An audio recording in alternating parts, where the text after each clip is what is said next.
I'm just outside my house. I'm just outside my house. The sun is setting, so it's a little bit dark. It's a little bit dark outside.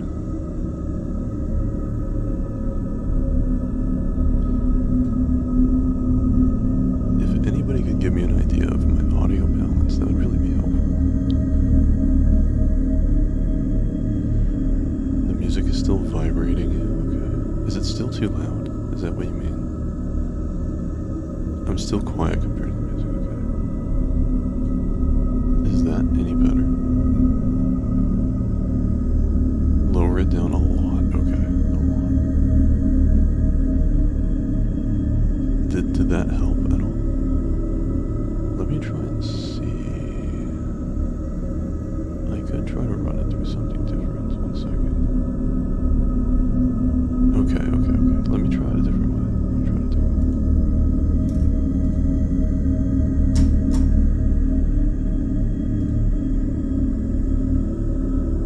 I don't think it's just you. Okay, the music should have stopped now. And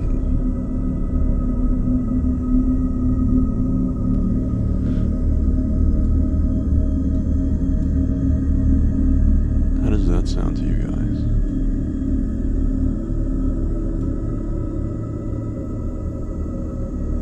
Is that better?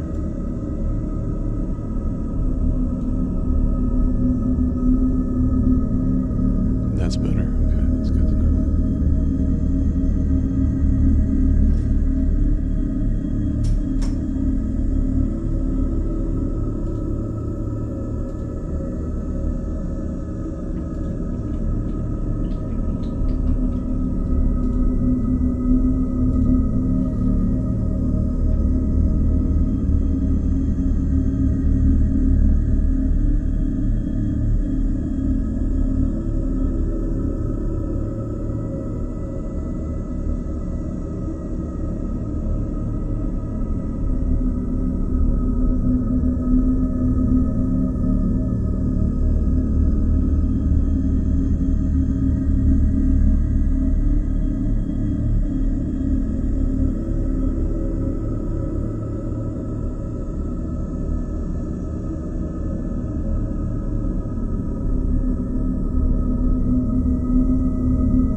Let me know if there's any issues with the sound.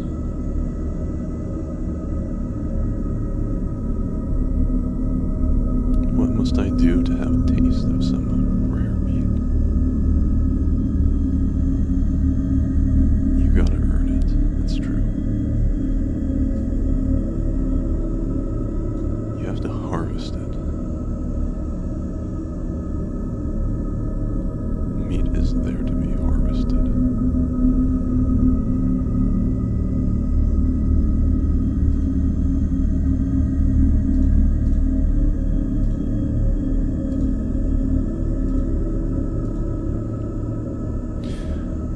Today we're going to be reading scary stories.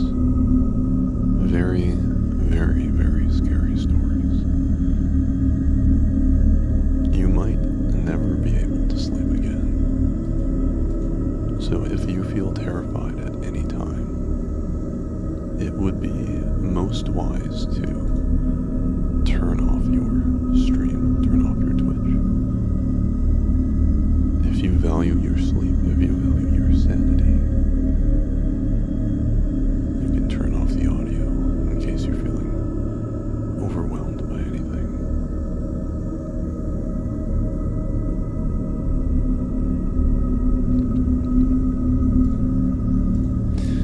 I'm going to start in a moment. I'm waiting for something on my side.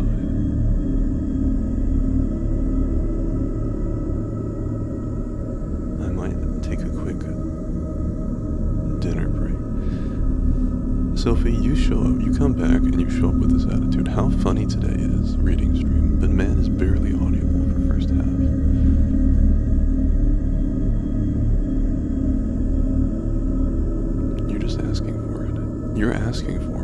show back up on my channel asking to be bullied. Your short little ass.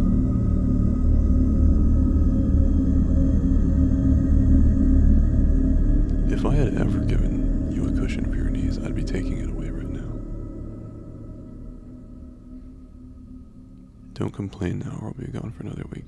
That's some real cat energy. That's like, oh, you don't like me in the home, and then you just like a black cat energy, turn around. Keep living outside. Eating from the neighbors' food bowls. Yeah, you're on the ground. You're on the ground. The artist said, I asked the artist, I was like, I specifically asked for a cushion for the flat cat. And the artist was like, nah, she's too broke for a cushion.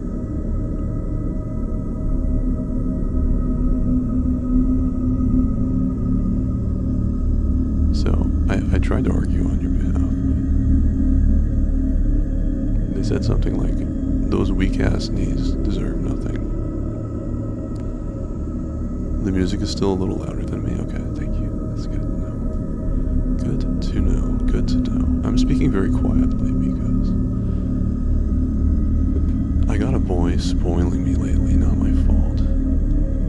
Lucian, ATP, just turn that damn music off. Absolutely not. This is not music. This is just what it sounds like outside of my fucking house.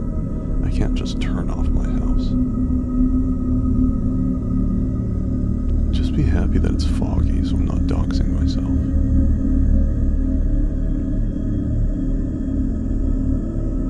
ATP means something different for me. Something I would do to you as punishment. Turning off my life support? No. You're not gonna get it that easy.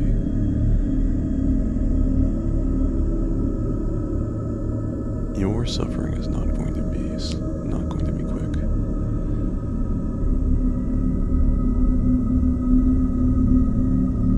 We're gonna take our time with it. I'm about to take a break, actually. I'm going to set something up on my side and get a bunch of stories lined up for you guys.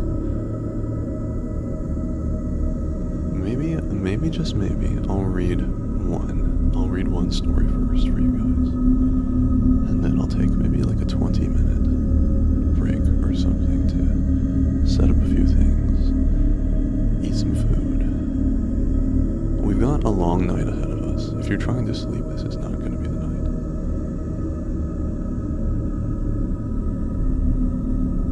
Oh, are you going to be gone for a while again? I'm going to miss you, Sophie. I'm only teasing you. Sophie, baby.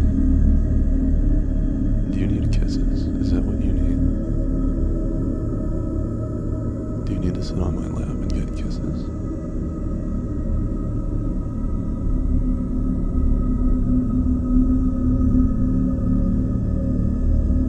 You don't need to be a whiner. I know you can be a sweetheart when you want to be. Thank you for the redeems. That's very kind of you.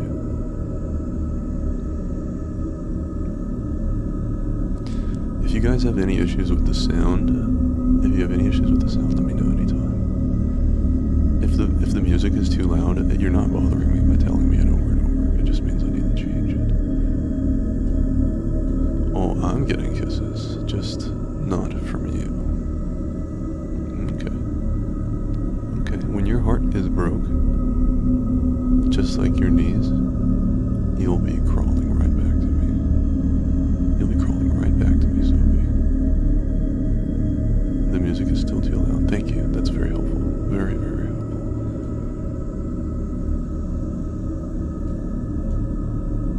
Let me try and change this then.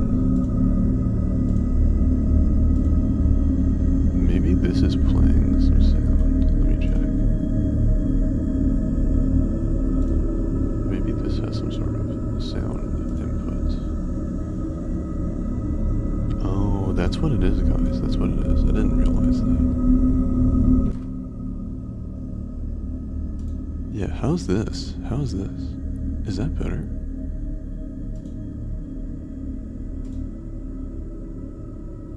Yeah, no, I was messing up with the tech as usual. Yeah, I didn't realize that. Thank you. I appreciate that, Beef. I need somebody to be persistent with me. Your fault for having favorites, Lucian. I've got me someone who will spoil me, teehee. Sophie, baby, you are my favorite. You're my favorite little cat. And you can go ahead and have fun with whoever you want to have fun with. As long as at the end of the day, you come back home so that I can pamper you.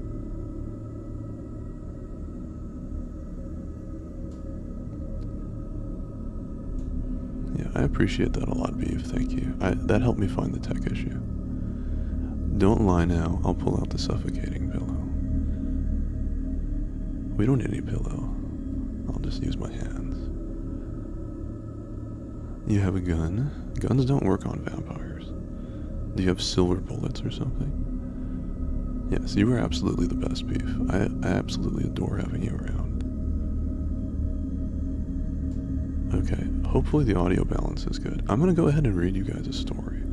And you're gonna be like, oh shit.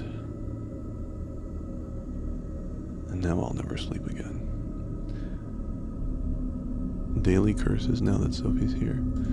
Honestly, I'm going to be very sweet to Sophie because she was sick, because she came back. She's been such a good girl, trying to take care of herself. But as for you, peasant freak, you fucking peasant freak, showing up in my channel every single day on your knees. Tisk, tisk, tisk. You should be ashamed of yourself.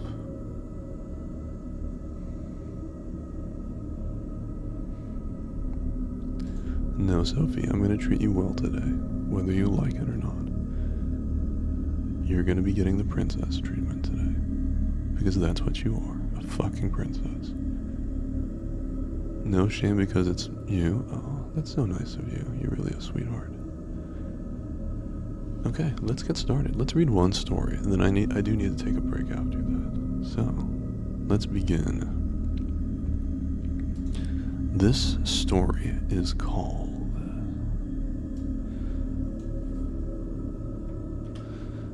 let me put this up as a text for you.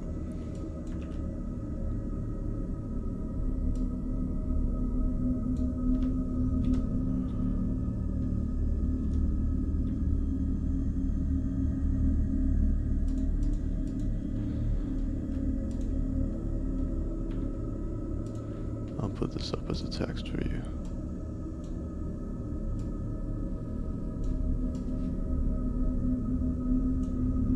How is that? This story is called My Wife Has Been Peeking at Me from Around Corners. Oh, of course, yeah. I'm glad you're enjoying the emotes. I will go back to the artist and get you that cushion. You're a sweetheart. You deserve it. Now, this sounds like a banger. Alright. Let's begin. My wife Lynn and I have been together for 6 years and married for 11 months. Our entire history together has been very normal, and never once have I noticed any weird behaviors or red flags. I can't stress enough how out of character this whole thing is for her. Lynn is very kind, intelligent, and thoughtful. She's always been the no-nonsense type of person. Being childish or trying to scare me is not something she'd normally do. She doesn't even like watching horror movies. When we first started dating, she agreed to watch The Shining with me because she knew how much I loved horror. She was so scared that she didn't even make it through half of the movie before we had to turn it off. She isn't into anything creepy, has never been into pranks. It's just not her cup of tea. And that's fine. But that's what was so strange about this. It's just so unlike her. I should also add that she never had any mental health issues, and as far as I'm aware, it doesn't run in her family. I know some people are able to hide their mental health problems, but in the 6 years we've been together, I think I have seen some sort of sign. 2 months ago, I was in the kitchen making myself some coffee before work. I was running a bit late that morning and knew I wouldn't be able to make it to Dunkin' Donuts for my usual morning fix. I took a sip of my coffee as I hurried down the hall towards the front door, when I happened to notice Lynn peeking at me from around the corner ahead of me. I could only see her eyes, and when a strand of her long, dark hair hanging against the wall. The rest of her body was concealed behind the corner. I nearly spilled my coffee when I saw her. I did burn the shit out of my lips. "Geez, Lynn," I said, wiping a few drops of coffee from my pants. "You scared the shit out of me." She immediately popped out of view like a little kid that had been caught. I had heard her scurry off towards the living room, and by the time I got to the front door, she was out of sight. It was really weird, and just totally out of character for her, like I said. But I also found it kind of funny that she was being more playful and a little less serious. I shouted that I loved her and called her a weirdo. As I shut the door behind me, I heard her laughing.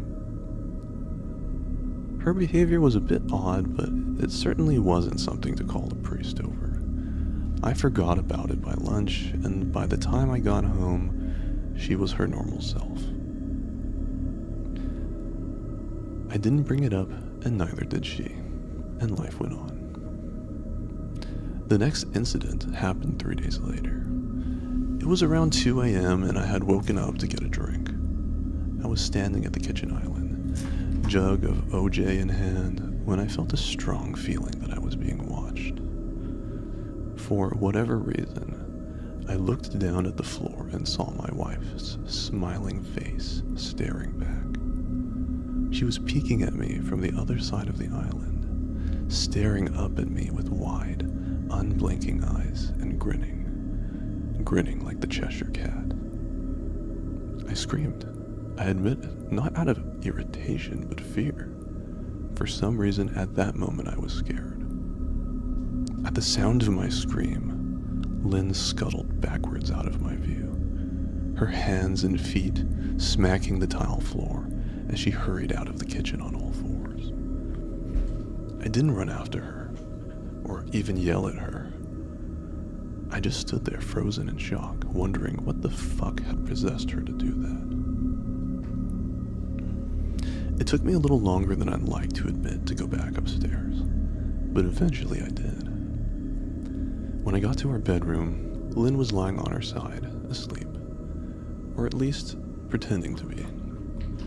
I stood there for a while watching her breathing to be sure she was really asleep. I had the feeling she might jump out at me the moment I got into bed, but she didn't. I climbed into bed and she didn't even move. Her breathing was soft and deep, and I was starting to wonder if I'd dreamt the whole thing. The next morning, I waited for her to come down for coffee, and after handing her a mug and kissing her cheek, I decided to ask her about it. "What was that about last night?" I asked, keeping my tone light so I didn't offend or embarrass her. She frowned over her cup of coffee, shaking her head, like she had no clue what I was referring to. "You were peeking at me again, from over there," I said, pointing to the spot on the floor by the kitchen island. She followed my gaze, and when she looked back at me, she burst out laughing. She laughed so hard that I couldn't help but join her. "You creep me the fuck out sometimes, you know that," I said. She giggled and set her cup on the counter and wrapped her arms around my neck. "You creep me out all the time, so I guess we're even," she teased. We said our goodbyes and left for work.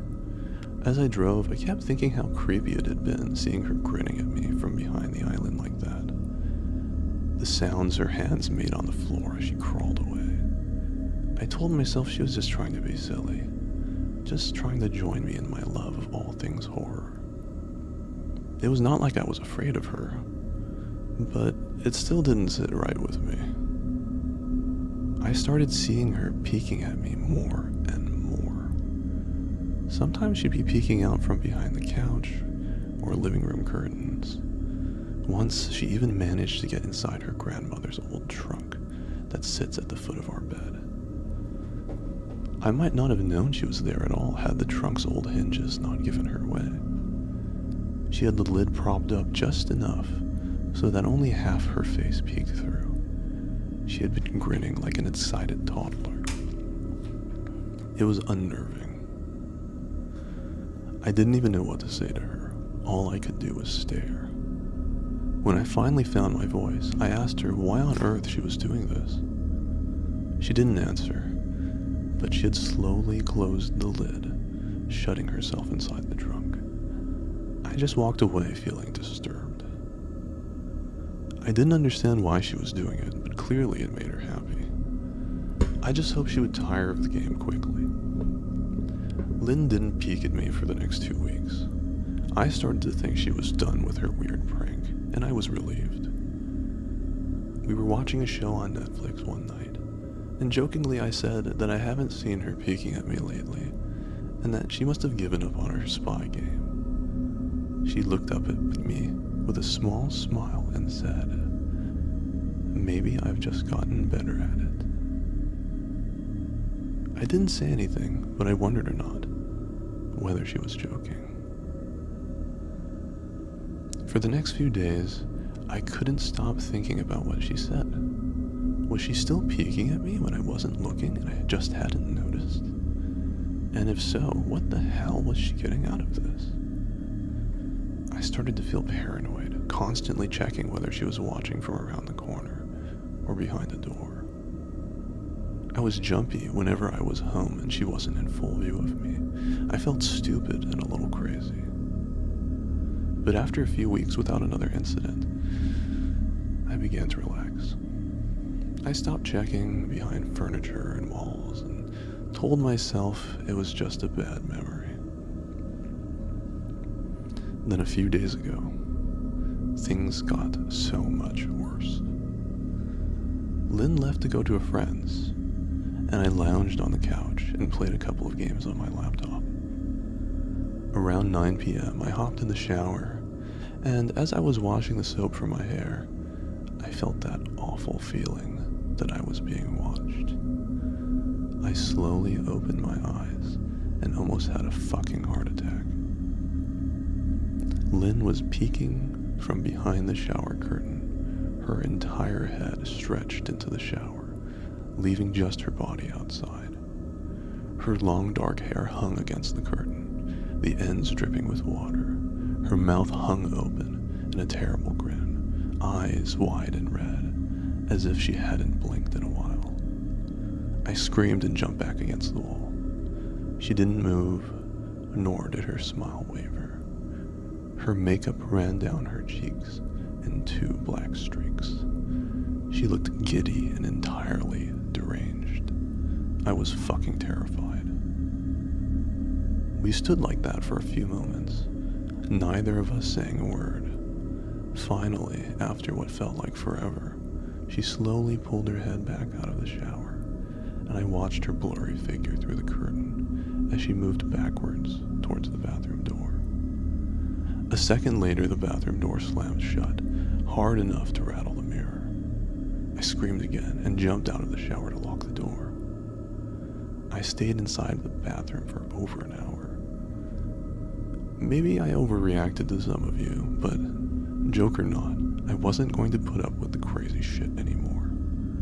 That's what I kept telling myself as I paced in the bathroom, stopping to listen at the door every few minutes.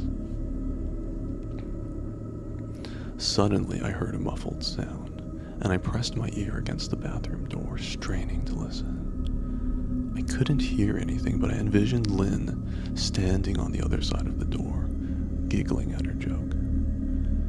I felt a surge of anger. I was beyond pissed, I'm being made to feel scared in my own house, and made to hide in the bathroom for an hour. All for what? Some joke? If it was a joke, it was an awful one. What the fuck, Lynn? I snapped. This shit is getting really fucking annoying. I waited for her to apologize, or to call me a jerk. But instead, I heard a faint moan. So quiet, I wondered if I heard it at all.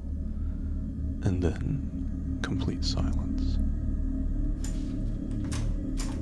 Lynn? I called out, not able to even hide the shakiness in my voice.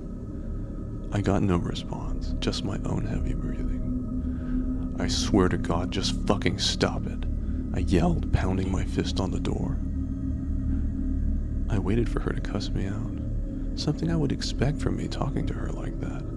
I had never screamed at her before. But there was nothing, just the occasional drip from the shower head. I won't deny that I was scared, too afraid to open the damn door and face my own wife. I waited another 30 minutes or so, which feels like a fucking lifetime when you're scared. Finally, I decided I wasn't going to spend the night hiding in my bathroom, so I got down on my knees and peered under the door. I almost expected to see her face peeking back at me, but thankfully I didn't. I could see straight down the hallway to the top of the stairs, but no Lynn. I didn't know if I should be happy about that or not. I looked for a few minutes, waiting to see her head pop up over the top step, but it never came. I stood up, my hand hovering over the door, and mentally prepared myself to open it. I slowly turned the lock with shaky fingers, and was about to yank it open, when I heard the sound that still makes me feel nauseous when I think about it. A moan, louder than before, but this time I was able to tell just where it was coming from. I turned my head to the closet door as if in slow motion, and locked eyes with my wife, who was peeking out at me from the slight gap. Her eyes were still as wide as ever, and her mouth was hanging open in the most grotesque, gaping smile I'd ever seen. I didn't even scream. I was too scared for even that. Her hands were clasped to her chest, body trembling with sheer delight, as if she could barely contain her excitement. A short, raspy moan bubbled up from her throat, deep and raw, sending a shiver through my entire body. Somehow I found the ability to pull the bathroom door open and ran as fast as I could all the way down the steps, snagging my keys and my phone from the table in the living room before running outside to my car. I could hear her shrill laughter behind me, but I didn't hear her getting closer. I didn't bother shutting the front door.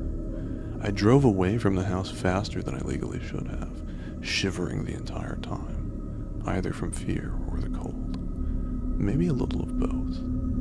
I hadn't grabbed a coat or even a pair of shoes. I was still in my boxers and my hair was damp.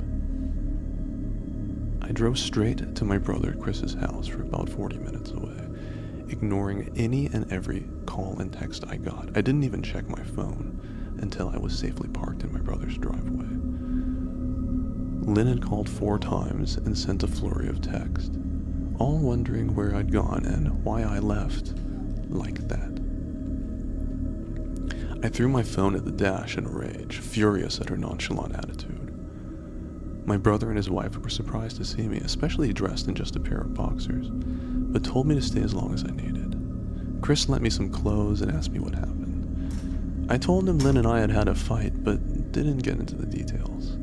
I didn't want him to think I was overreacting, leaving my wife over a prank, even if it was a strange one. I mean, hadn't I encouraged her for years to lighten up instead of being so serious all the time? I had wanted her to relax and loosen up, but this was definitely not what I had in mind. I tried to sleep on their sofa, but my brain wouldn't let me sleep. Every time I closed my eyes, I saw Lynn's face staring at me from inside the closet, Knowing she had been in there with me the entire time made my skin crawl. She'd never left the fucking bathroom at all. Instead, she slipped inside the closet and slammed the bathroom door shut to fool me. The mere thought of going back home gave me anxiety. I tossed and turned, unable to sleep. Chris ended up giving me a sleeping pill so I was able to get a little rest. My sleep was filled with terrible dreams, all of Lynn's smiling face.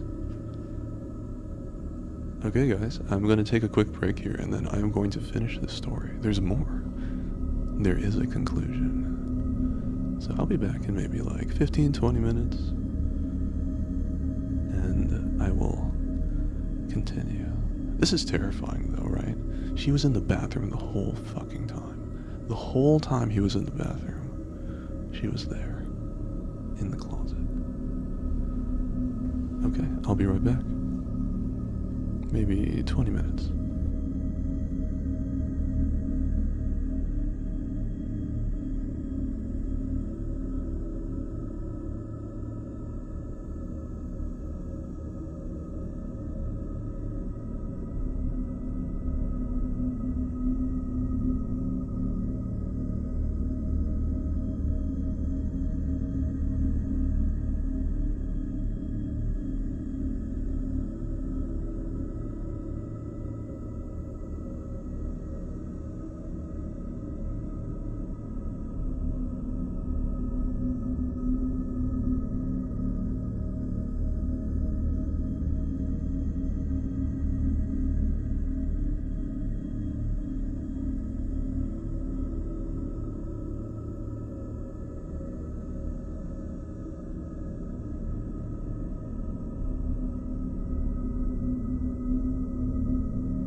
Hi Miko, how's it going? It's nice to see you again. Thank you for the redeem, that's very kind of you.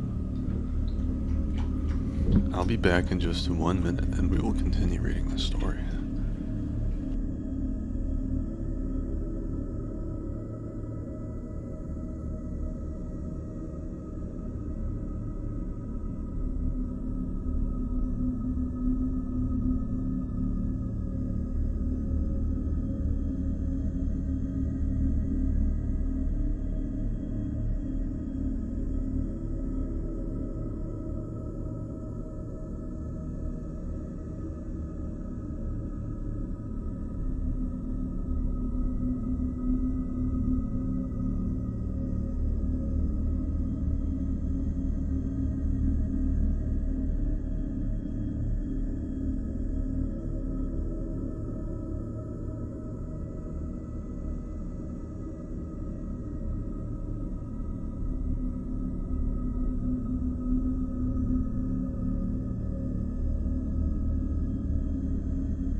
That was always my intention, Sydney. Let's see, where did we leave off?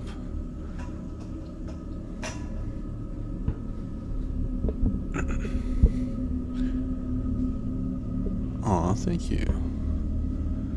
If anybody wants to catch up on this story, I'm gonna go ahead and just copy paste it into Discord.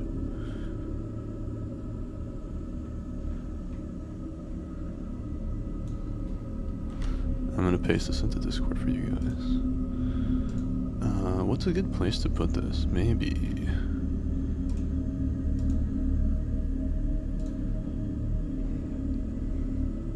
Maybe I should just make a new channel or something.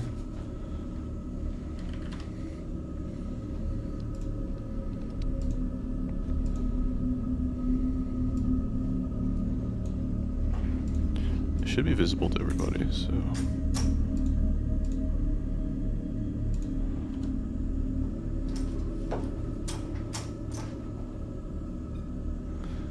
Yeah, dinner was good. I had some Japanese food. It was very tasty.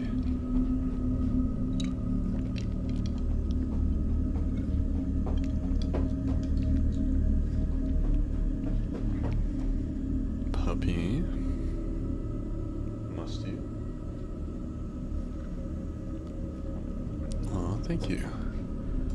Okay, well let's see where we were. This story is called My Wife Has Been Peeking at Me from Around Corners. And we've just finished the section where our protagonist drives away from home to stay the night at his brother Chris's house about 40 minutes away. And he's barely gotten any sleep. He's been hiding from his wife. Let's see where we...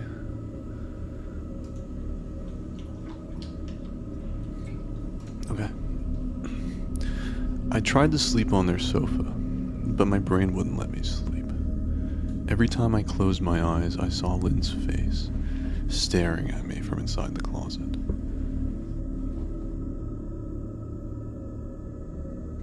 Knowing she'd been in there with me the entire time made my skin crawl. She'd never left the fucking bathroom at all. Instead, she slipped inside the closet and slammed the bathroom door shut to fool me. The mere thought of going back home gave me anxiety. I tossed and turned, unable to sleep. Chris ended up giving me a sleeping pill, so I was able to get a little rest. My sleep was filled with terrible dreams, all of Lynn's smiling face. I woke up just as the sun started to rise. My sore body ached from the sofa, and I felt drained. I knew I'd have to call Lynn at some point, but I didn't know what to say to her. I wouldn't be going home unless she gave me her word that she'd never do any more creepy shit. I just wanted my wife back.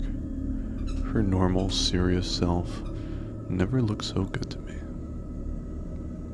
I was contemplating calling her and telling her that when that familiar feeling came over me. I was being watched. I was staring at the ceiling, my heart in my throat. I didn't want to look away, but the longer I ignored the feeling, the worse it got. My eyes drifted away from the ceiling almost on their own. Her face was pressed up against the window beside the couch, staring down at me with that same gaping smile. Drool dribbled down her lips, leaving 2 long streaks down the glass. I didn't know how long she'd been there, but something told me she'd been there quite a while, possibly all night. I didn't bother screaming, though I was afraid anger trumped any fear I felt at that moment. I jumped up from the couch and pounded my palm against the glass. "Lynn, are you crazy? What the hell is wrong with you? Just go home," I shouted. "Now." She didn't move, and her ghastly expression never changed. If anything, her smile only grew, as if she had never been more elated. I could hear Chris and his wife moving around upstairs. As if Lynn could hear them from her place outside, her head twitched slightly in their direction, and she began to close her mouth slowly. Just a moment, my puppy is just zooming around. Puppy, come here. What are you doing? Sit down. Good. Behave yourself. Go play with your toy constructively. Go. Go.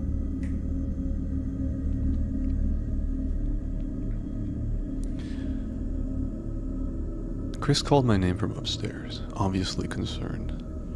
I turned to see him and his wife Rebecca hurrying down the steps. When I turned back to the window, Lynn was gone. The only sign she'd been there at all was the 2 streaks of drool, still dripping down the glass. I tried explaining to Chris and Rebecca about waking up to see Lynn watching me through their window. They were skeptical. Who wouldn't be? Chris and I went outside to the spot in front of the window, but there were no footprints in the dirt, just a slight indent. Animal, probably, Chris guessed, and I didn't argue. He and Rebecca assumed I dreamt the entire episode, but they didn't understand, and I was too tired to explain it to them. Oh, thank you, Miko. I hope you're enjoying this. I called out of work that day and turned my cell off. I didn't want to face Lynn. Just talking to her was too much for me at that point. I really started to believe something was irreversibly wrong with her. That no matter what promises she made, we would never be the same again. The thought saddened me to my core. Puppy, hey, 1 second.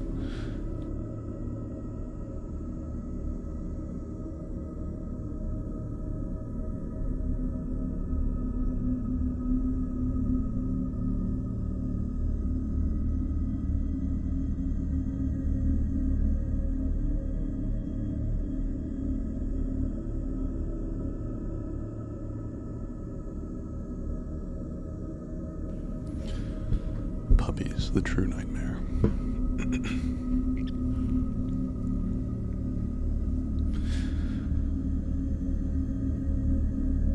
Let's start over here. I called out of work that day and turned my cell off.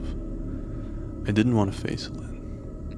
Just talking to her was too much for me at that point. I really started to believe something was irreversibly wrong with her. That no matter what promises she made, we'd never be the same again. The thought saddened me to my core. I cried most of the morning. By noon, I figured I was ready to confront her. Give her one last chance to explain herself. I could at least give her that after 6 years, I told myself. I turned my phone on and saw the dozens of texts she sent, all from a seemingly concerned wife. Can we talk? I love you. Please call me. I'm really worried. Can you answer? Just come home. And more of the same, all texts telling me she loved me and she wanted me home. How worried she was. Not a damn one addressing the crazy shit she pulled. Like she hadn't been acting like a character from a Stephen King book. Even her texts were different. She normally texted novels just to tell me to pick up a loaf of bread. You'd think she'd have more to say to me after her bizarre shenanigans. I know it probably seems childish to some of you who are miles away from this situation, but if you saw the way Lynn had looked at me, how she scampered away on all fours like some wild animal, grinning at me from inside the closet like a lunatic, then I'd think you'd find my reaction was warranted. I ended up staying with Chris and Rebecca for another night. I didn't wake up yesterday until afternoon, and thankfully, I didn't see Lynn's face watching me through the window. I don't want to pry because it's not my place, but is this fight something that can be mended? Rebecca asked.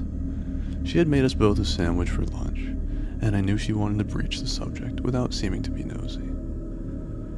I don't know, She's like a different person, I said, choosing my words carefully. I still wasn't ready for her or Chris to know the full extent of the batshit craziness I had been dealing with. People change, Ben, but she's still the same woman you married. Maybe you both just need to talk through your issues. Whatever's going on, I'm sure it can be fixed, she said, ever the peacemaker. I think it's beyond that now. I don't think talking would help. I just don't trust her, I said. The words stung in my heart. I missed and loved my wife. But how could I live with someone like that? Living in constant fear didn't sound too appealing. Lynn loves you. She has to be absolutely crushed, she said. I don't know about that, I said. Well, she certainly seemed like it to me. I've never seen her so upset. Very much unlike the Lynn I know, Rebecca said, shaking her head sadly.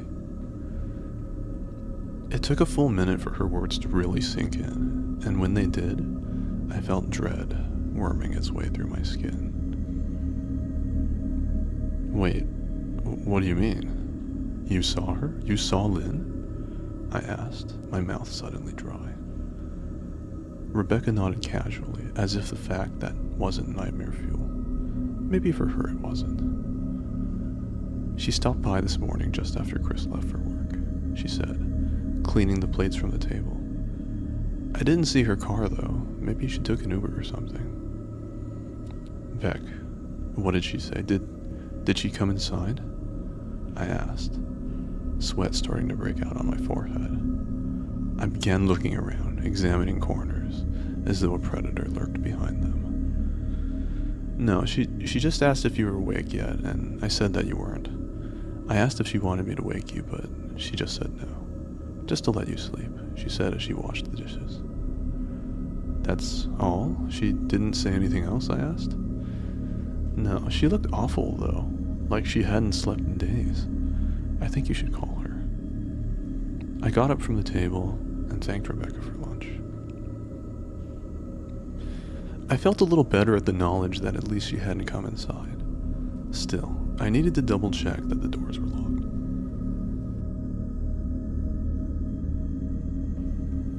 I sat for a while, trying to figure out what to do next.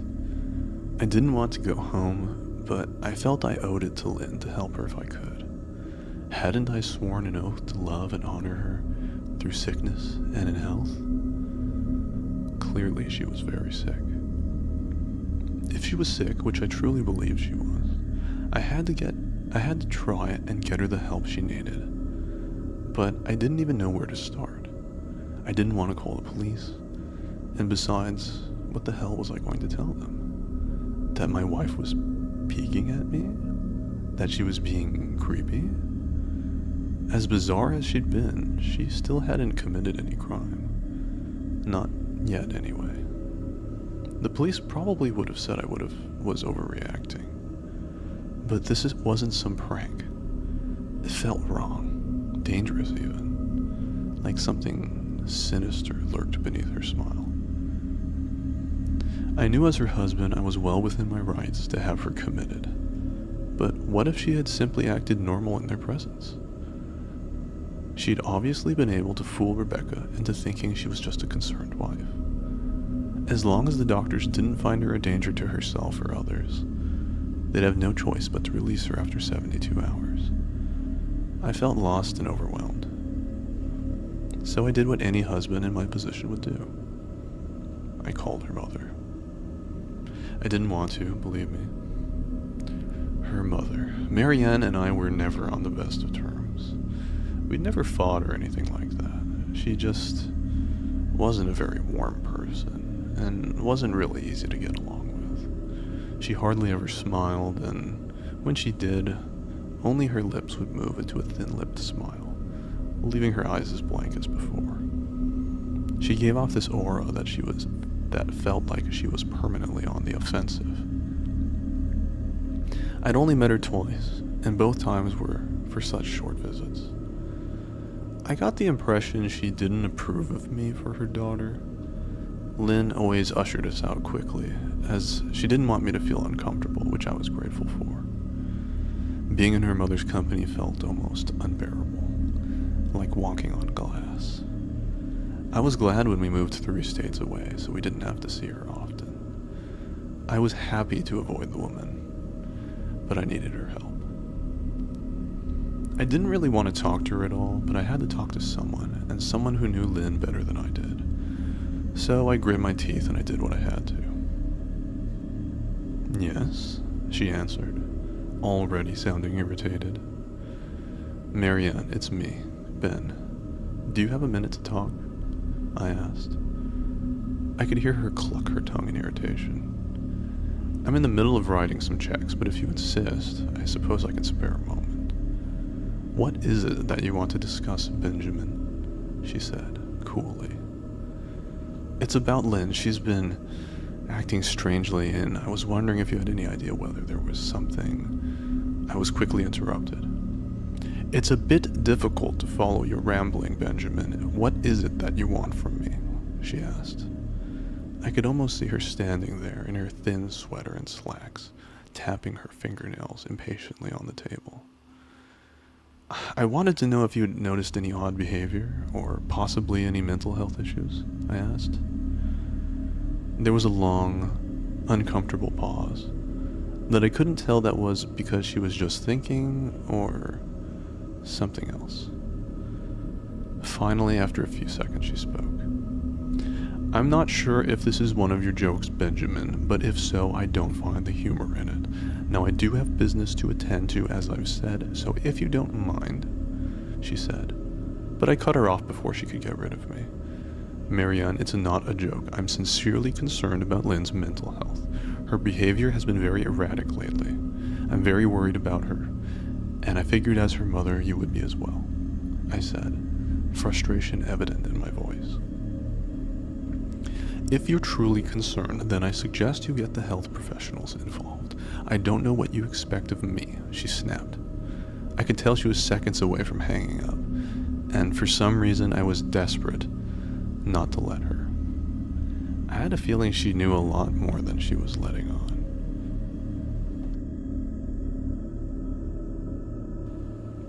"Please, if not for me, do it for Lynn," I tried. I heard a faint, shaky intake of breath, as if she were trying to hold her steely persona together, but failing. "Marianne, what's wrong?" I started. "Benjamin, I don't know what to tell you. My only advice would be to seek professional help. Do not call here again. Goodbye." I tried to call out to her, but she'd hung up.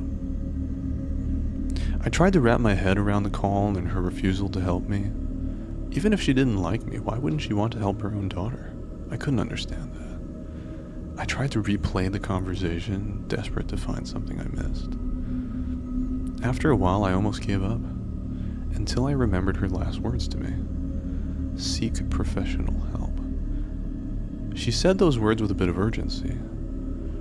I could have been just grasping at straws, but no, I was sure her voice had changed ever so slightly when she'd said that, as if they were very important.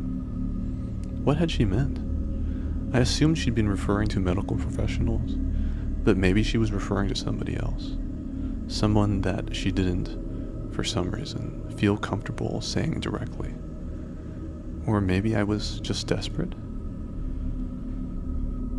I waited for Chris to get home, and after a very long and exhausting conversation with him and Rebecca, I convinced them that Lynn truly needed psychiatric help. I didn't tell them everything. I wasn't prepared to go into it yet. But I told them about our last encounter, how she'd hidden in the bathroom, peeking at me from the closet. They were obviously shocked, but thankfully they believed me. They too just wanted to help her. Still, they didn't think it was all that serious. Weird, maybe, but not dangerous. They just kept saying that Lynn had to be playing some kind of weird joke. Maybe for YouTube? Rebecca offered, if only half-heartedly. Chris didn't think we should involve the police just yet. He offered instead to go with me, and I readily accepted. I reasoned that calmly talking to her, trying to coax her into going willingly, was the best recourse. I agreed to do it his way. At least I wouldn't be going into that house alone. We drove over this morning, just after breakfast. There was no way I was going at night. When we pulled into the driveway, my stomach began doing somersaults. Her car wasn't there, but still, I didn't let my guard down. The front door was ajar, and for a split second, I thought we'd see her eyes staring through the gap. I was shaking and starting to sweat. Chris, however, was fine. He waited for me to open the door, his hands in his pockets, like he was going on a fucking stroll through the park. I envied his ignorance. I pushed the door open, and I was immediately hit with the stench of rot. Chris smelled it too, and he walked in the house behind me with his nose scrunched up. What do you guys use to clean the floors around here? Shit? Chris mumbled. Shut up, I said, my eyes darting around for any signs of Lynn. The house was deadly quiet and dark, despite being 10 in the morning. All the curtains were closed up tight, refusing to allow any sunlight inside. If I hadn't left it just 2 days prior, I'd thought the house to be abandoned. We moved through each room, carefully checking any place that she might hide, occasionally calling her name. Why the fuck are you looking under the couch? Chris asked eventually. Aren't we looking for your wife? He was looking at me like I was a moron. Let's just go upstairs, I whispered. He shook his head, but followed me up the stairs to check the bathroom and spare bedroom. On the way up, my shoes crunched over pieces of glass that looked to be littered over a few of the steps.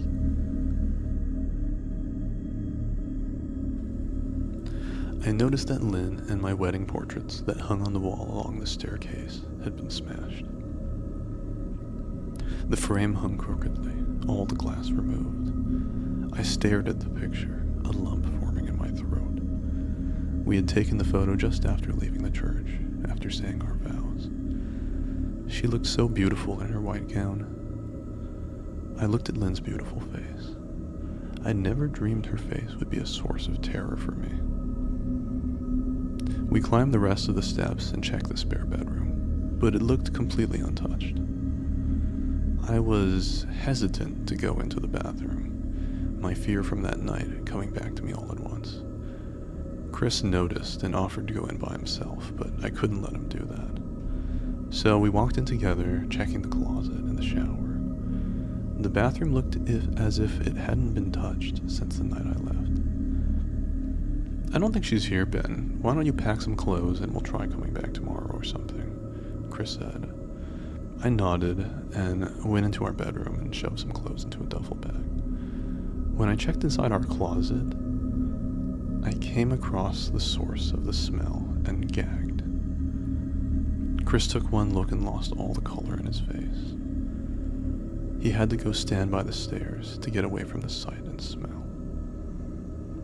I gazed down in shock at what lay inside my bedroom closet. Soaking into the rug were at least a dozen eyeballs, all carefully laid out in pairs. Some were as large as a quarter, while others were as tiny as a marble.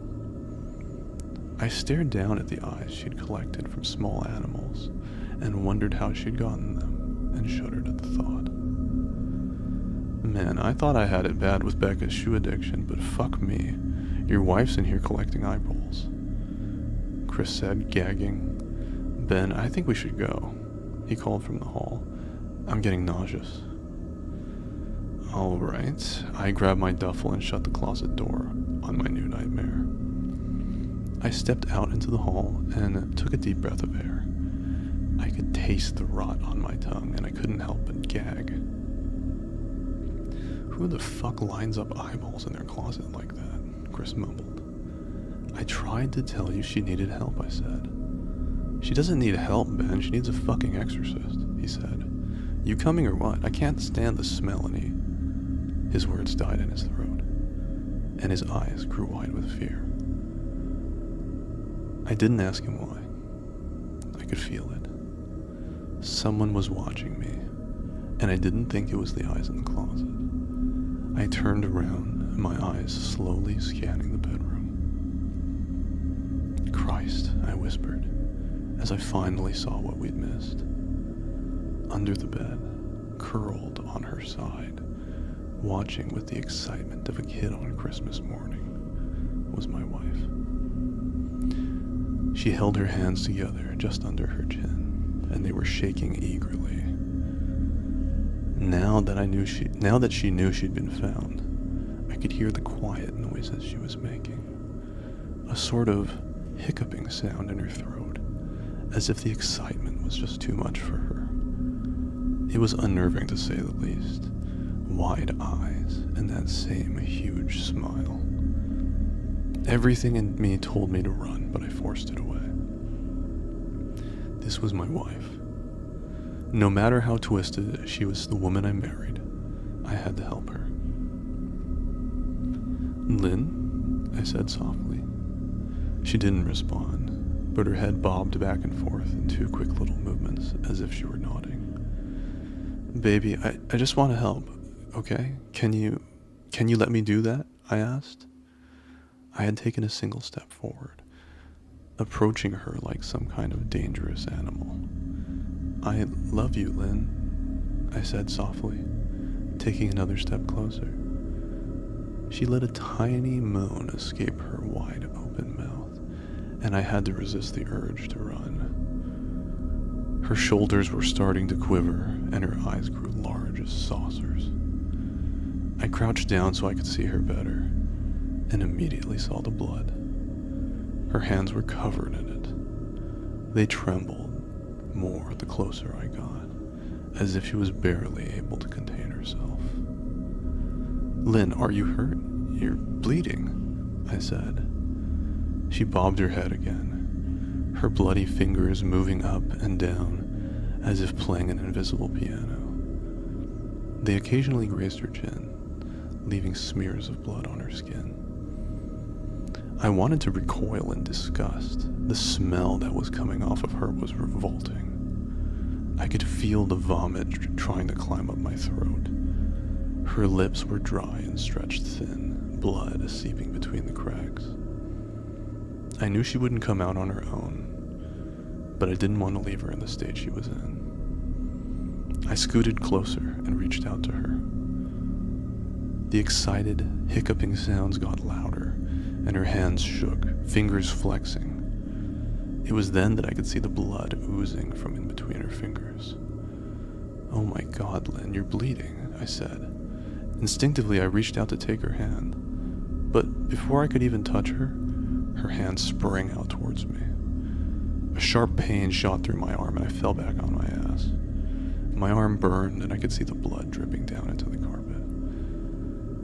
I looked back at her in shock and saw her grinning madly, her fingers clutching a large shard of glass. "You all right in there?" Chris asked from behind me. I turned my head slightly and nodded to him, cradling my arm to my chest. When I turned back to face Lynn, I saw that her focus had shifted. She wasn't looking at me anymore, and she wasn't smiling anymore either. She was staring past me, her eyes glaring at Chris, the way a hungry lion might stare at an antelope. Her mouth was still hanging open, but it was twisted into a snarl. I got to my feet and began walking backwards down the hall, afraid to take my eyes off of her. "Are you bleeding?" Chris asked. The moment the words left his mouth, Lynn started fast scooting out from under the bed, the glass shards still in her fist. "Chris, run. Go," I yelled. He must have been too afraid to move because a second later I felt my back bump into him. He was still standing at the top of the stairs, staring at the horror that was my wife. Lynn had crawled out completely from under the bed and stood in the bedroom doorway, her face twisted in rage. Her whole body was visibly tense. Blood ran down her fingers onto the floor. "Jesus, Lynn," Chris said. "You, playing hide and seek?" I reached back and pushed him towards the steps. "Move your ass, Chris," I said quietly, but as firmly as I could. Lynn bobbed her head in fast, sharp motions and began to grin, stretching her mouth open wider and wider so that her chin seemed to touch her chest. I heard Chris mutter a prayer, and then he was running down the steps. I stood at the top of the stairs, stuck between the love for a woman who clearly needed serious help and self-preservation. "I only want to help," I said, choking back tears.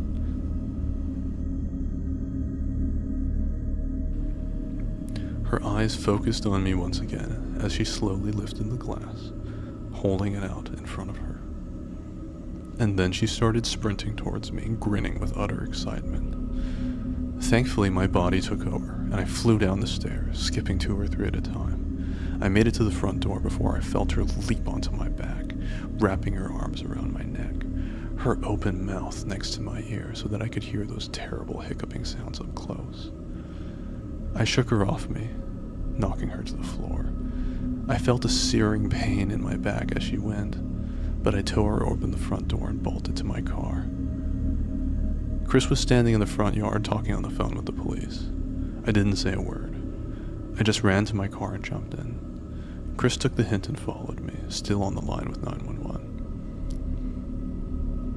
I watched the rearview mirror. Sure, I'd see her there, running after us, but I never did. I went straight to the ER and I got 11 stitches in my arm and 3 on my back.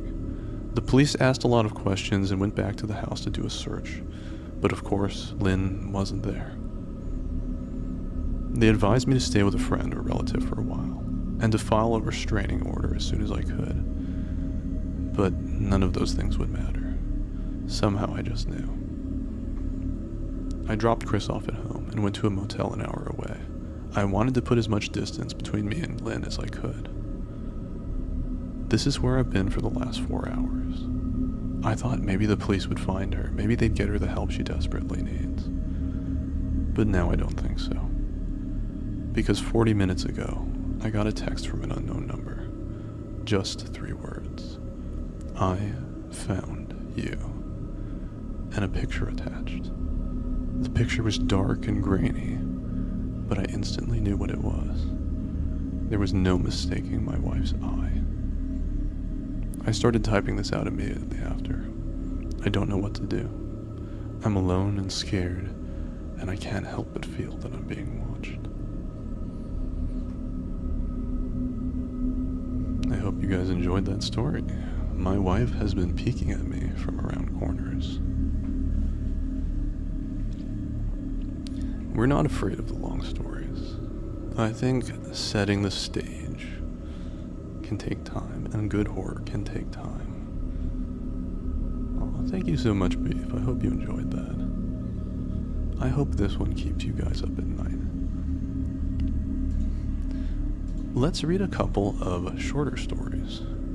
I'm going to find some. I'm actually just reading these from Reddit. So, let me find some. I'm going to get a drink of water here.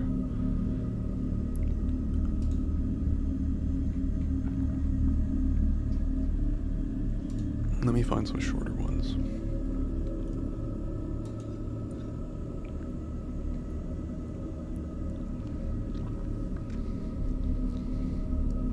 You guys are so cute.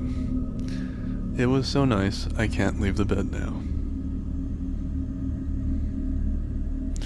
That's cute. You guys are cute.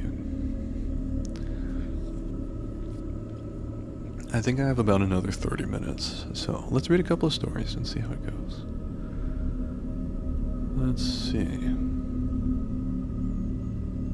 Not all of them will be as good, so we just have to hope. Let's read this one. Confession.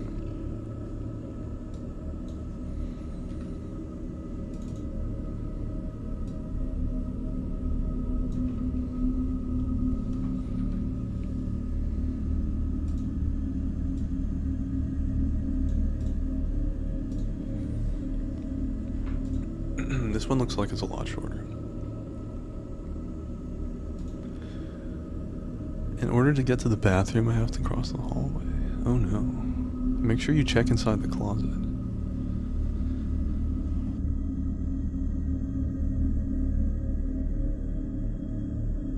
Or don't check. Never check. Alright, we're gonna read Confession. It is a dialogue-based story. So it's going to be two individuals speaking their lines one at a time. Okay, here we go. You okay, buddy? Yeah? You sure? You're breathing heavy. I'm okay. Good. Relax. It'll go quicker that way. To start, I just need some basic information. Basic? Simple things. Okay. Let's start with an easy one. What's your name? Roy? Roy what? Fromere. Well, Mr. Fromere, how old are you? 16. Go to school? No. Why not? Dunno, just don't. Live alone? No.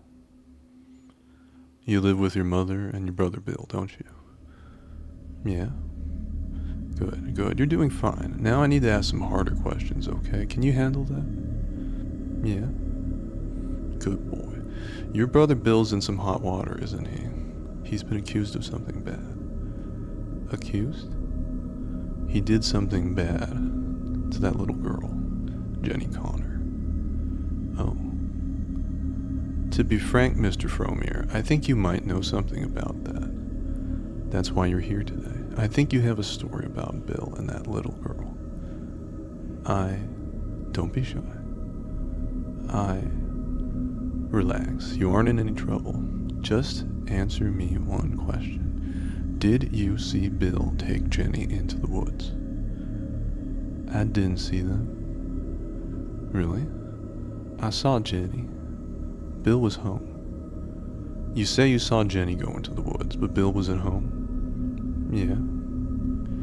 Mr. Fromere, I find that a wee bit hard to believe. You know, we found Bill's jacket in those woods. We found his jacket soaked in about a pint of blood. Jenny's blood. We found her, too. Funny enough, she was just a few yards away. We took some pictures. Want to see? Pictures? Of the body. Want to see? No? No, I expect you don't. They're not pretty. Nevertheless, they begged to ask the question. What was Jenny's blood doing on Bill's jacket? And why do a dozen witnesses claim to have seen them leave together from the football game? Witnesses? Mr. Fromere, I know you followed them from the field. We have it on CCTV. So I ask you again, Did you see Bill take Jenny into the woods? Did you? I didn't. I think you're lying. Bill was home. We go together from football. Bill said take Jenny home. You took Jenny? It was cold. Bill said take Jenny and take my jacket. I said let's go to the woods. Jenny said no. It made me mad. I pushed her. She hurt her head. What? I hid her in the woods. I was scared. I didn't want trouble. She woke up. She was mad and screaming, so I hit her. I hit her so she shut up. And the jacket? Jacket? Bill's jacket. I hid it. Where? Under my bed. Christ, no, not under your bed. Think for once in your fucking life, think. You hid it in the woods. I hid it in the woods. Yeah, don't forget it's important. Sorry. When they ask you for real, you have to remember. I'm sorry for yelling. I just hate seeing you made of a fool of us, that's all. I know, Bill. Alrighty. That is confession. Quite the twist. Quite the twist there at the end. I bet some of you saw that coming.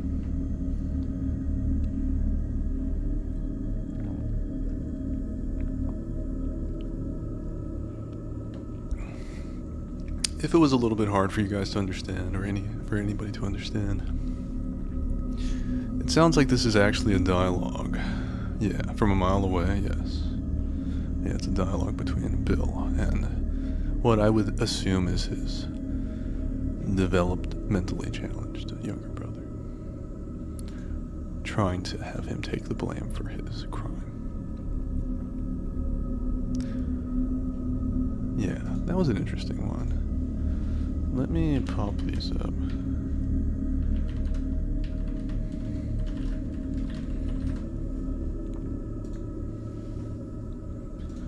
I'll read another short one, and then I'm going to read another longer one.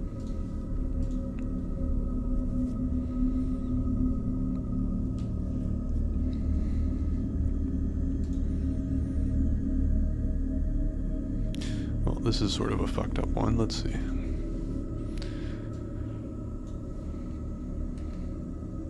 I don't find these ones as scary, to be honest, as the first one. The first one was really well written,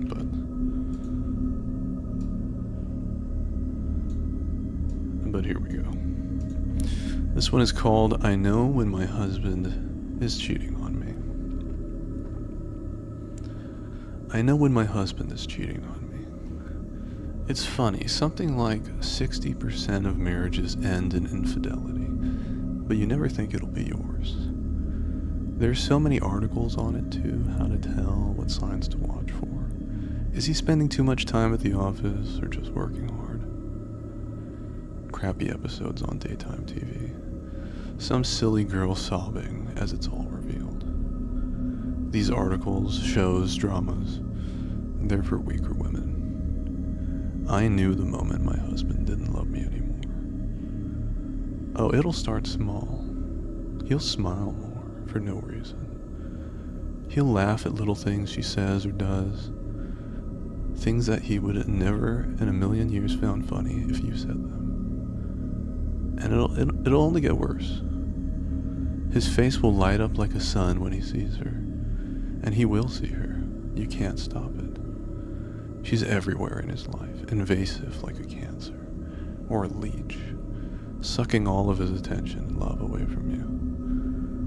And then, even worse, his friends, your friends, will notice. They'll tell you they've never seen him like this before, how happy he is. It's enough to make you sick. And finally, he'll tell you he's never felt love like this before, that he doesn't know how he lives without her. Well, something had to be done, obviously. I love my husband. I'm not having some little temptress steal him away from me. What kind of woman would I be then? No. So I took matters into my own hands. Thank God she's still little. I don't think I could have drowned her that easily if she could walk just yet. Ooh, the twist at the end there. Very nasty twist.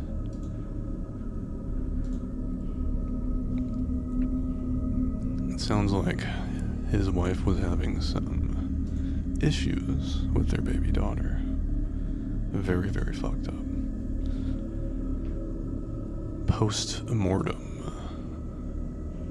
homicidal tendencies.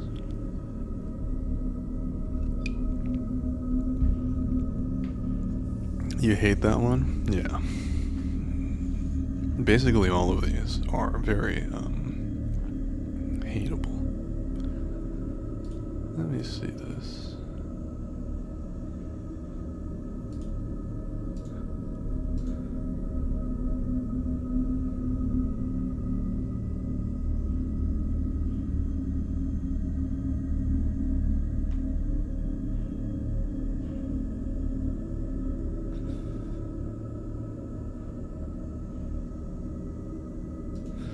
Alright, some of these are just not as well written. I'm speed reading through some of them to make sure that they're reasonably entertaining.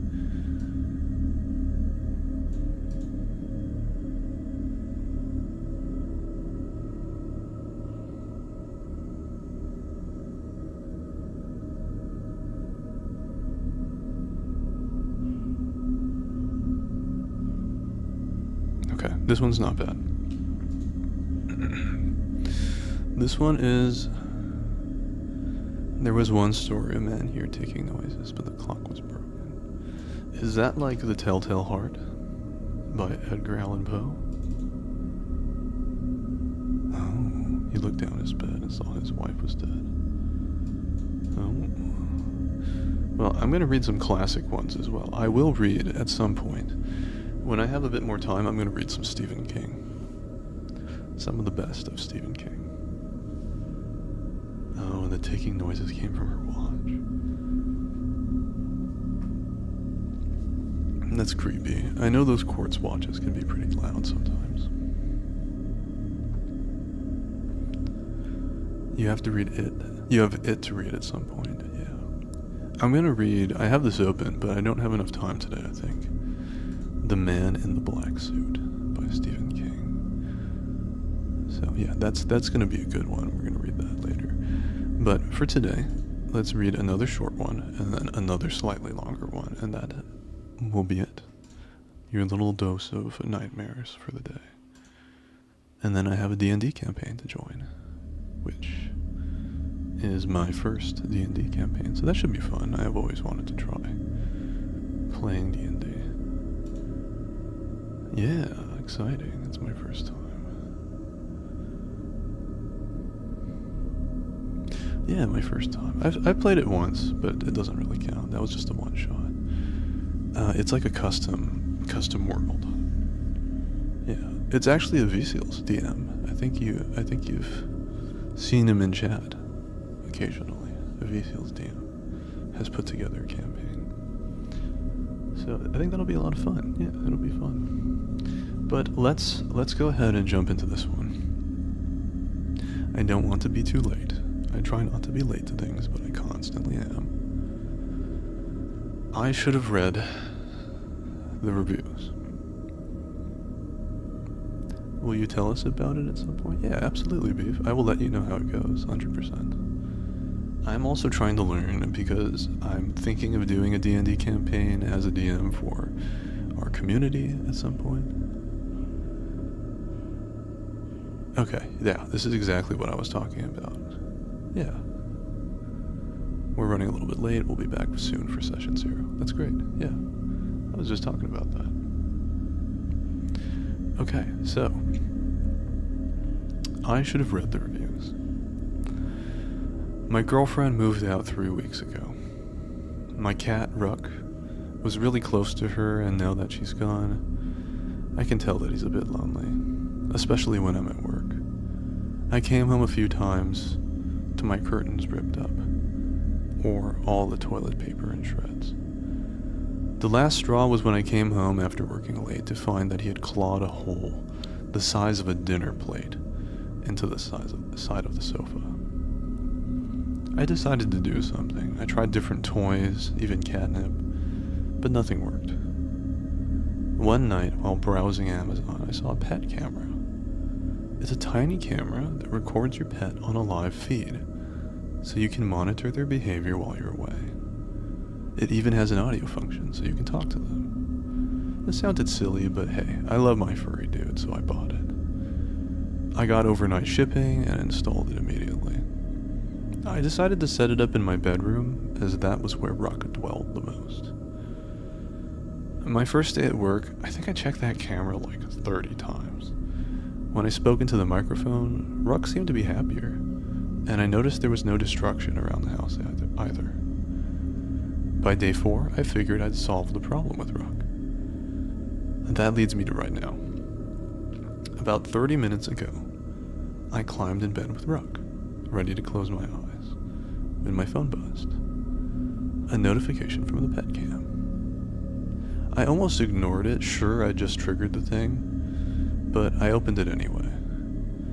What I saw made me tighten my grip on the phone. Instead of a video of myself in bed, I saw a man, tall, gangly, with pale skin and large eyes. He was moving into my room with exaggerated steps, like a sneaking cartoon character. He got right up to the lens, so close I could almost smell his rotten breath, and he smiled. I immediately paused the video, terrified. I looked at the spot where the man should have been standing, but there was no one there.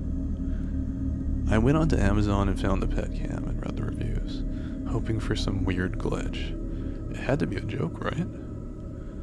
The first dozen reviews were pretty standard, but it was the last one that caused me to bolt upright. The customer complained that the video on the camera was on a time delay, sometimes as much as 15 minutes. I went back to the video and pressed play with shaky fingers. I watched in horror as the man slithered under my bed, giving the camera a wink before disappearing in the darkness. Then I saw myself enter the room and climb in bed before the video ended. Now I'm sitting on my bed, knowing he's under it. I could call the police, but I doubt I'd have time. So please, do yourselves a favor and read the reviews. Well, I hope none of you are in bed right now.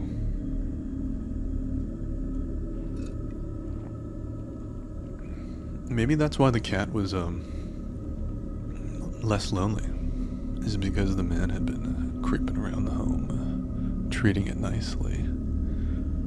I wish Sophie was here. That's me and her in her bedroom. I hang out in her bedroom all the time. She just doesn't know.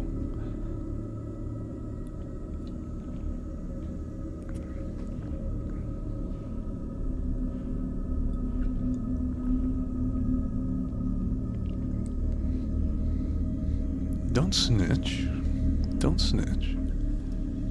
This is why she feels afraid in that hallway. The reason she never sees anything is because I'm peeking at her from behind her own door. You let her know that. I won't if you curse at me. No, go tell her. Go tell it around the mountain.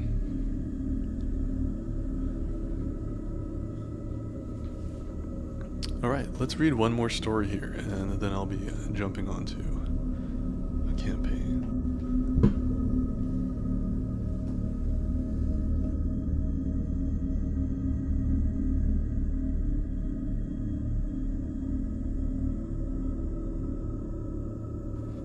Alrighty, let's try and see. These stories seem better. They just are a bit longer than the short stories section.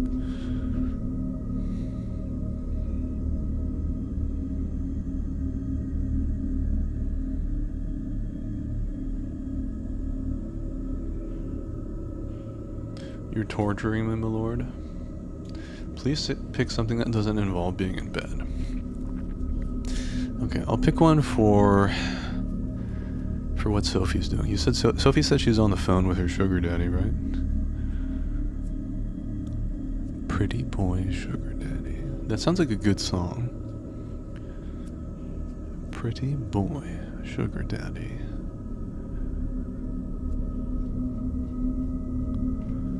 Okay. Sugar, he's broke actually. Broke attracts broke, I guess. He's just really sweet. Aw, that's good for her. I'm happy. It's okay that he's broke. He's probably young, I would guess. You know. People gotta work their way up in life sometimes. Broke attracts broke. No, I'm kidding. I'm just kidding. I don't even think that's true. I don't believe that's true. But that takes us to this story. This is a bit of a longer read, and it should be better. I've never read these stories before, by the way. I'm just kind of scanning through them.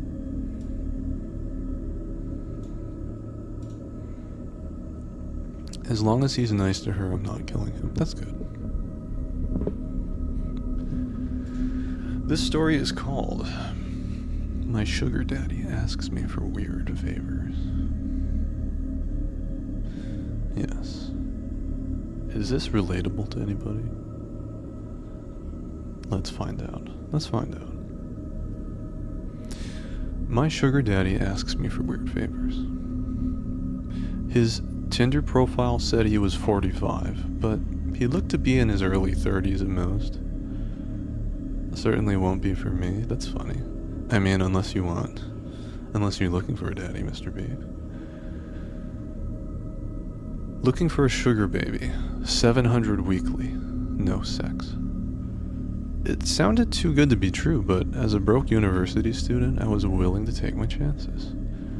I swiped right, and Tinder let me know it was a match.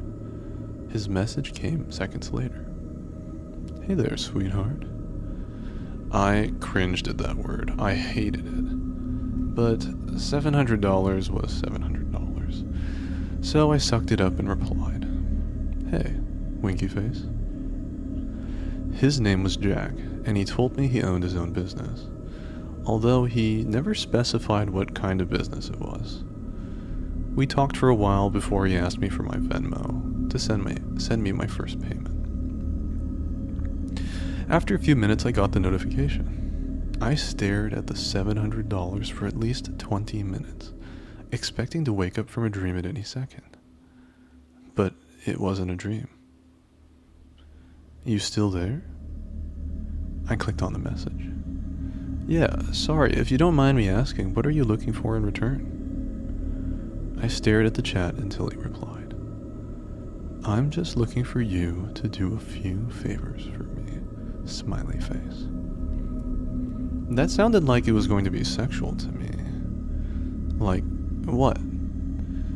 For example, the first thing I need you to do is pick up a delivery for me. That sounded innocent enough, but I was still expecting there to be some kind of twist. $700 to pick up a package? Come on, even I wasn't that naive. From the post office or something? No, I'll send you the address, but I'd rather not do this through Tinder.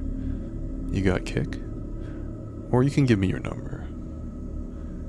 Kik? What was this?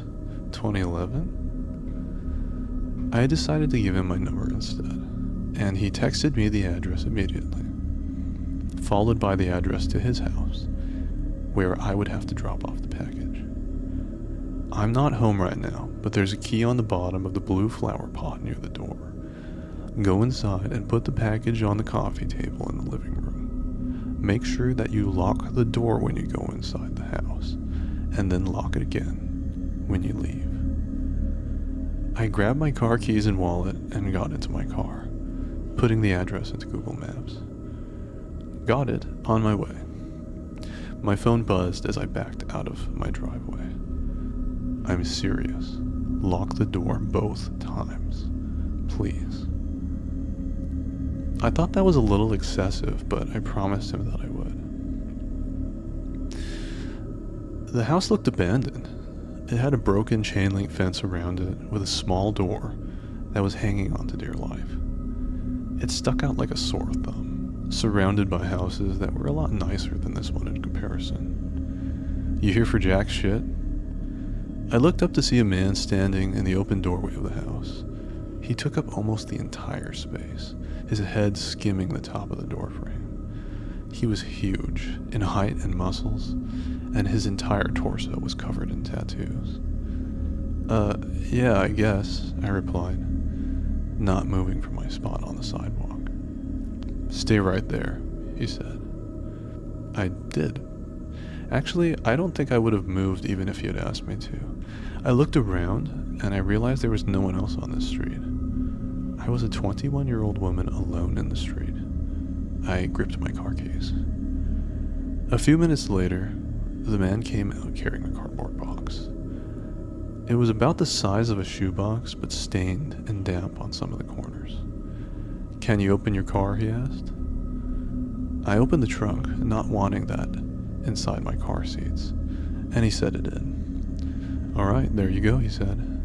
Thanks, I replied. I walked around to the driver's side of the car and opened the door. Oh, and one more thing, he said. I looked at him. Watch out, he said. I didn't reply. I blasted my music as I drove to Jack's house, hoping it would drown out my anxiety. It didn't. I parked my car on the stone driveway and stayed inside the car, admiring the house. It was a huge house, with stone pillars on the front porch, and the greenest grass I'd ever seen in my life. I turned the car off and got out. I grabbed the package, walked to the front door, getting the key from where he said it would be. I opened the door and stepped in, closing it behind me. Hey Silent, it's nice to see you. We're reading spooky stories. So far we have... What is her name actually? I don't know he has his name here. But we have a young woman. She's 21 years old. She's met a sugar daddy on Tinder. He seems about 45 years old, but he looks like he's almost just in his early 30s. And he's sending her $700 a week just to pick up a package and bring it over to his house. So this is the first time she's grabbing this package. Let's see what happens. I missed you too, Silent. I want to play more Schedule 1 with you, by the way. We should totally, we should bug Elf about that. Alright. Now, we've entered the vista with the house. I parked my car in the stone driveway and stayed inside the car, admiring the house. It was a huge house, with stone pillars on the front porch and the greenest grass I'd ever seen in my life. I turned the car off and got out. I grabbed the package and walked to the front door, getting the key from where he said it would be. I opened the door and stepped in, closing it behind me. I thought about what he had said about locking the door when I got inside. I thought that was a little overboard, but as I stared at the closed door, something made me reach out and lock it. I walked inside, my feet cushioned by the thick maroon carpet, and admired the inside of the house. All the furniture was wooden and looked incredibly expensive. I would probably finish school a dozen times with the money that it took to furnish this place. I set the package down on the coffee table, and as I walked back towards the door, I heard a phone ringing from somewhere inside the house. I froze. In my pocket, my phone buzzed. I took it out to look. Don't answer any calls that aren't from Marvin. I put my phone back and followed the sound of the phone, poking my head into a few different rooms before I found it in an office. I walked over to the desk and looked at the caller ID. Incoming call from Jack. That was odd. I grabbed my phone to look at the message again. I was starting to get a little bit creeped out and decided I wouldn't answer, just to be safe, and left the house, remembering to lock the door as I left. I've done a few more favors for Jack since then. I drove a BMW to a random park in another city, only to get out and drive a different car back to Jack's house.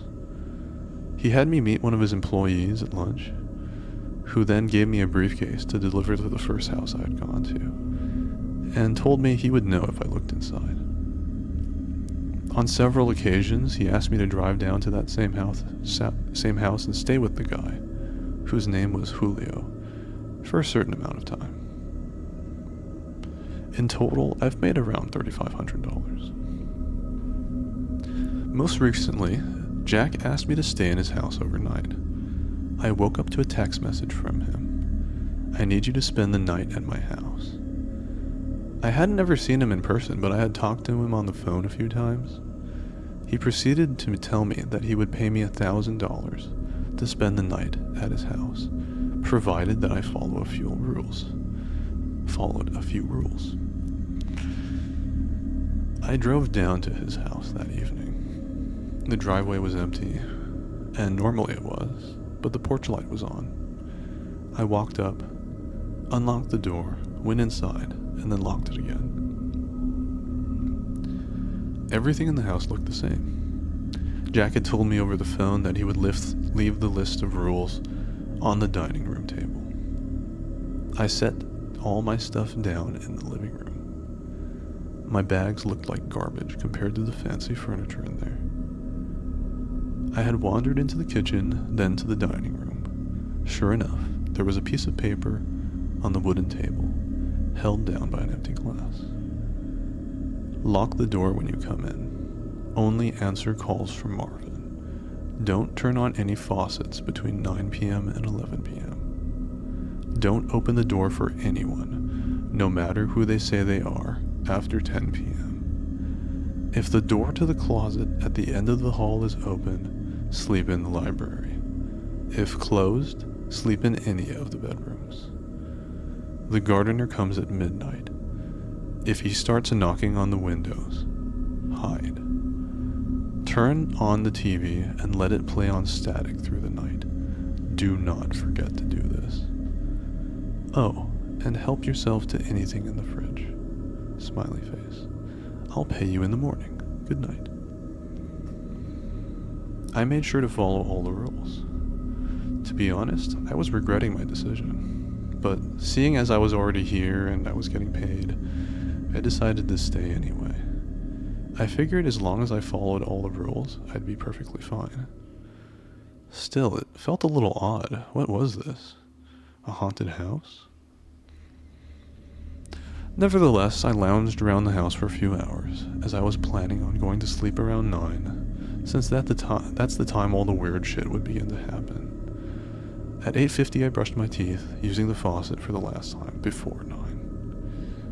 I checked the closet in the hallway, and upon seeing that it was open, I moved my stuff into the library, and got ready to sleep on the couch.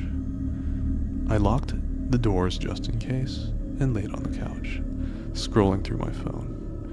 I hadn't gotten any more messages from Jack, and I started to think up scenarios and reasons as to why he had such strict, peculiar sets of rules in his house. I had dozed off at some point because, at exactly 10:16 p.m., I was woken up by the doorbell ringing. I was about to get up to check, but then I remembered the rule. Don't open the door for anyone, no matter who they say they are, after 10 p.m. I stayed on the couch, trying not to move, paranoid that they would hear even the slightest sound. It's the police. Open up. I didn't move. Hello? It's the police. Open up or we're coming in. I still didn't move, but I could hear my heartbeat in my ears. There was silence for a while after that. Then the doorbell rang again. Hey, Vusil, yeah, I'm coming. I think I'm almost done with this. Yeah, I'm almost done with this. Do you want me to be there exactly at 9? Because I can be. I can just leave this as is. But it should take me another like 2-3 minutes to finish reading this. You let me know. I'm happy to just stop right here.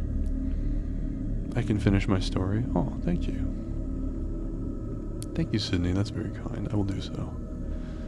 Let me see where we are. We're kind of getting into the scary, excited part.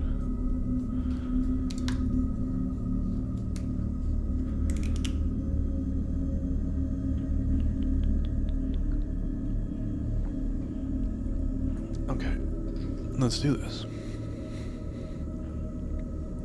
I still didn't move, but I could hear my heartbeat in my ears.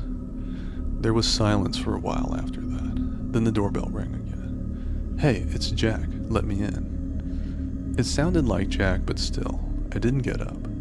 He would have a key, wouldn't he? Why would he need me to let him in? This continued for almost a full hour. Different people would ring the doorbell, announce themselves, and then disappear when I didn't respond. I was able to finally fall asleep, and the gardener never came. When I woke up the next morning, I heard someone in the kitchen. I got up slowly and unlocked the door as quietly as possible, taking my phone with me and walking across the living room and into the kitchen. I stopped at the entrance and peered in. It was Jack. He was standing in front of the stove, stirring something as the coffee machine brewed coffee on the counter behind him. Hey, good morning, he said when he saw me. Hi, I replied, nervous. I hadn't seen him in person before, but he looked exactly like his pictures online. Scrambled eggs, he asked, motioned to the pan with a wooden spoon. Yeah, thanks, I replied, walking over to take the plate from him. I ate my breakfast and drank some coffee in silence. So, how was it, he asked. It was okay. Nothing super freaky happened, I replied. Cool, he replied. There was an awkwardness in the room. I think I'm gonna go now. I have class. I trailed off. I didn't, but I really wanted to get out of there. Oh no, yeah, sure. I'll talk to you some other time, he replied. I grabbed my stuff and he walked me to my car. I could see him standing in the driveway staring at me as I left. When I got home, I unpacked all my stuff and noticed I still had the list with me. I sat on my bed and read it again. I felt my body tense up as I realized I had forgotten something. Turn the TV on and let it play on static throughout the night. Do not forget to do this. Do not forget to do this. I stared at the words on the page until they lost meaning. Beside me, my phone buzzed, snapping me back to reality. It was the $1,000 payment. I looked at my phone and then back at the list. Maybe it was an important step. As I was thinking it over, a text from Jack came in. I'm not in town right now. I should be back next week, so you're free from running any more errands for me until then. Just sent the payment. Go do something fun. Winky face. I stared at the message and read it again. And again. And once more for good measure. I'm not in town right now. I thought back to this morning and how Jack was in his house, how he gave me breakfast. I'm not in town right now. Within minutes, a new text came in, this time from a number I didn't recognize. Did you forget to do something? Winky face. The text was followed by a picture of Jack, or whoever this version of Jack was, standing in front of the TV. I didn't respond. Next came another picture. This one was of the outside of my house. It was followed by another text. Watch out. Oh.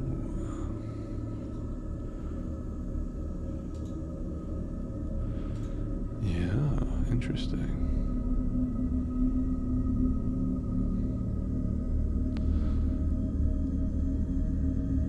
Very interesting. And I'm reading a comment here as well. It says she forgot 2 rules, actually. The TV, and she didn't lock the door behind her when she left. Yeah. So whatever that thing was managed to follow her back home. Okay, well, I'm off to play some D&D. It's been lovely spending some time with you guys. I hope that you can never ever sleep again. God damn it, Sydney, you fell asleep. I hope that you sleep just fine. I hope that you have a wonderful sleep, and I'll see you guys another time. Goodbye.